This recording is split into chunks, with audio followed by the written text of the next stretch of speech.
வணக்கம். வெயிலோன் அப்படின்றவர் ஒரு கிராமத்துக்காரர். அவருக்கு பெருசா படிப்பறிவெல்லாம் கிடையாது. திருநெல்வேலிக்கு பக்கத்துல இருக்கிற ஒரு கிராமம் அவங்க ஊர். அவருக்கு ஒரு பையன். அந்த பையன் திருச்சியில வேலை பார்த்துட்டு இருக்கு. அந்த பையனுக்கு ஒரு குழந்தை, அதாவது இந்த வெயிலோனுக்கு பேர பையன். சின்ன குழந்தை இப்பதான் சமீபத்துல தாத்தாவை பார்க்கறதுக்கு குடும்பத்தோட வந்துட்டு போயிருந்தாங்க. வந்துட்டு போனதுக்கு அப்புறம் வெயிலோனுக்கு அந்த பேரனோட ஞாபகமாவே இருந்தது. குழந்தைய பார்க்கணும் அப்படின்னு மனசுக்குள்ள ஒரு ஆசை. அதனால அவர் என்ன பண்ணினாருன்னா, சரி நம்ம திருச்சிக்கு போய் குழந்தைய பார்த்துட்டு வரலாம், கண்ணுக்குள்ளேயே நிக்குது அப்படின்னு சொல்லிட்டு ட்ரெயின்ல கிளம்பணும் அப்படின்னு முடிவு பண்ணார். அவங்க ஒய்ஃப் என்ன பண்ணனாங்க, அவருக்கு சாப்பாடு கட்டி கொடுத்தாங்க. அவரு அந்த சாப்பாட்டை பேக் பண்ணினதை எடுத்துக்கிட்டு ட்ரெயினுக்கு வராரு.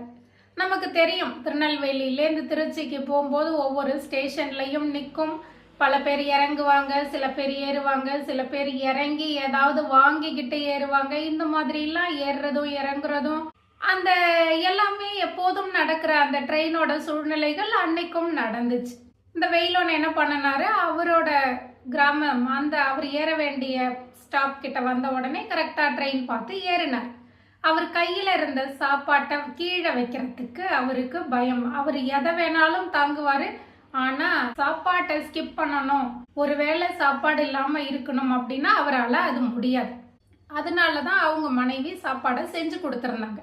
இவர் என்ன பண்ணனாரு, கீழே வச்சா யாராவது மிதிச்சிடுவாங்களே, கூட்டமா இருக்கு, ஏறி இறங்குறாங்க, நம்ம வச்சிருக்கிறது கவர் தெரியாம மிதிச்சிட்டாங்கன்னா சாப்பாடு போயிடுமே, நமக்கு சாப்பிட்றதுக்கு இருக்காதே அப்படின்றதுனால அவர் கையில வச்சுட்டு இருந்தாரு, மடியில வச்சுட்டு இருந்தாரு, என்னென்னவோ பண்ணி பார்த்தாரு. கொஞ்ச நேரத்துல அந்த ட்ரெயின் அசைஞ்சு அசைஞ்சு ஆடி ஆடி போகும் பொழுது அவரை மீறி தூக்கம் கண்ணை சொருக ஆரம்பிச்சுது. அப்ப சாப்பாடு மடியிலேருந்து விழுந்துருச்சுன்னா எழுந்து சாப்பிடணுமே அப்படின்னு அவர் கவனம் முழுக்க அந்த சாப்பாட்டுல தான். அதனால என்ன பண்ணனாரு, ட்ரெயின்ல மேல இருக்கிற அந்த சங்கிலி இருக்கும் இல்லையா, அதுல கட்டலாம்னு அவர் முடிவு பண்ணார். அவரு ஏற்கனவே நான் சொன்னேன், படிப்பறிவு இல்லை, அவருக்கு பெரிய புரிதல்லாம் இல்லை. அவருக்கு ஒரே ஒரு எண்ணம், குழந்தைய பார்க்க போகணும், எது ரைட்டு தப்பு அதெல்லாம் தெரியல.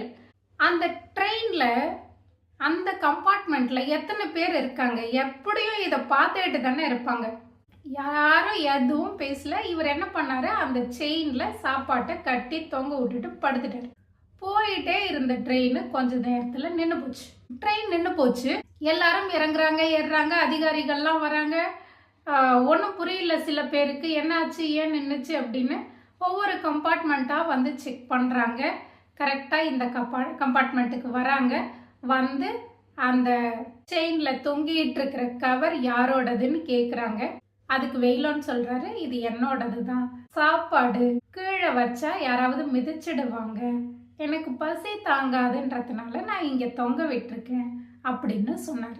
உடனே அந்த ரயில்வே அதிகாரியெல்லாம் கேட்டாங்க, இந்த சங்கிலியில் தொங்க விட்டால் ட்ரெயின் நின்றுடன்னு உனக்கு தெரியாதா அப்படின்னு கேட்டாங்க. பாவம், அவர் ஒரு வெள்ளந்தியான மனுஷன். இத்தனை பேரை கட்டி இழுக்கிற ட்ரெயின் இந்த ஒரு சாப்பாட்டை இந்த சங்கிலியில் கட்டி தொங்க விட்டா அதால இழுக்க முடியாதாங்கய்யா அப்படின்னு ரொம்ப அப்பாவியா கேட்டார். அந்த அதிகாரிங்களுக்கு என்ன சொல்றதுன்றது தெரியல. அது எமர்ஜென்சிக்காக புல் பண்றதுக்கு வச்சிருக்கிற செயின், அதுல போயிட்டு இவர் தொங்க விட்டா அது பிரஷர் தாங்காம இழுத்துருக்கு, ஏதோ எமர்ஜென்சின்னு நினைச்சு ட்ரெயின் நின்று போச்சு. இந்த கதையை படிக்கும் பொழுது எனக்கு ரெண்டு விஷயம் தோணுச்சு. இன்னமும் இந்த மாதிரியான சில அப்பாவி மக்கள் இருக்கத்தான் செய்யறாங்க. ஆனா அவங்க கூட பயணிக்கிற சக நபர்கள், அவங்கள பார்க்குறவங்க இருக்கோம்ல, ஒரு விஷயம் அவர் செய்கிறாரு, அது அந்த வெயிலோனுக்கு மட்டும்னு இல்லை, நம்மளை சுற்றி இருக்கிறவங்க யாரோ ஒருத்தர் ஒரு விஷயம் செய்கிறாங்க, அதனால பல பேருக்கு ஒரு கஷ்டம் ஏற்படும், ஒரு தாமதம் ஏற்படும், ஒரு தடங்கள் ஏற்படும் அப்படின்னா அவங்க கேட்கலன்னாலும் நம்ம வழிய போய் சொல்றது ஒரு தப்பு கிடையாது. அவங்க தெரியாம அறியாம தான் செய்யறாங்க. அப்படின்னும் பொழுது, ஐயா இந்த மாதிரி தொங்க விட்டா இத்தனை பேருக்கு பிரச்சனை, இதனால உங்களுக்கும் பிரச்சனை, ட்ரெயின் நிற்கும் அப்படின்னு நிச்சயமா அந்த கம்பார்ட்மெண்ட்ல தெரிஞ்ச நபர்கள் இருந்திருப்பாங்க, யாராவது ஒருத்தர் சொல்லி இருந்திருக்கலாம். ஆனா நம்ம என்ன நினைக்கிறோம் அப்படின்னா, எனக்கு என்ன, நான் சொன்னா நான் ஏன் சொல்லணும், நான் சொல்லி ஒரு வேளை கேட்கலன்னா, நான் சொல்லி என்கிட்ட அந்த நபர் கோபப்பட்டுட்டாருன்னா, அடுத்தவங்க என்ன செய்வாங்க, எப்படி ரியாக்ட் பண்ணுவாங்கன்னு நம்ம கெஸ் பண்ண வேண்டாம், இல்லை நம்ம ப்ரெடிக்ட் பண்ண வேண்டாம். நம்ம கடமையை செய்வோம். நமக்கு நேரம் ஒரு விஷயம் தெரியுது, அவர் செய்யறது தப்புன்னு தெரியுது, நம்ம அதை கண்டிப்பா தடுக்கிறதுக்கான முயற்சி எடுக்கலாம். எனக்கு என்ன அப்படின்றது இல்லாம அவங்க என்ன நினைப்பாங்கன்றத நம்ம ப்ரீஜட்ஜ் பண்ணாம, ஒரு விஷயம் நம்மளும் சேர்ந்து அதனால பாதிக்கப்பட போறோம், இல்லை கஷ்டப்பட போறோம் அப்படின்னும் பொழுது நம்ம போய் அவங்களுக்கு எடுத்து சொல்றதுல எந்த தப்பும் கிடையாது. ஆனா எனக்கு என்ன அப்படின்னு ஒவ்வொருத்தரும் கடந்து போகும் பொழுது அதோட விளைவுகள் தனிப்பட்ட நபருக்கு மட்டும் இல்லை, அவரை சுற்றி இருக்கிற நம்மை போன்ற சக மனிதர்களுக்கும் சேர்ந்துதான் அந்த பிரச்சனை, கஷ்டம், பாதிப்பு எதுவாக இருந்தாலும் வரப்போகுது.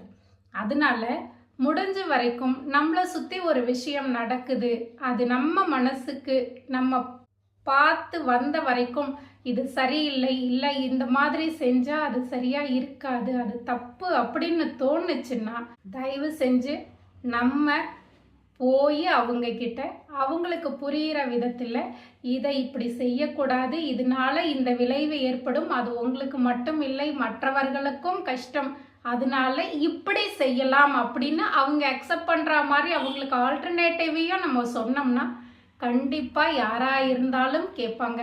அதனால எதா இருந்தாலும் எனக்கு என்ன, நான் ஏன் சொல்லணும், நான் சொன்னால் என்ன தப்பாக நினைப்பாங்க அப்படின்ற மாதிரி நம்ம கடந்து போகாமல், பாவம் எவ்வளவு ஒரு வெள்ளந்தி மனுஷனாக எதுவும் தெரியாத மனுஷனாக இருந்தால் இந்த செயின் இத்தனை பேரை ட்ரெயின் இழுக்கும் பொழுது இந்த ஒரு சங்கிலி சாப்பாட்டை கட்டினா இழுக்காதான்னு கேட்குறாருன்னா அவர் எவ்வளோ ஒரு அறியாமையில் இருக்கார்.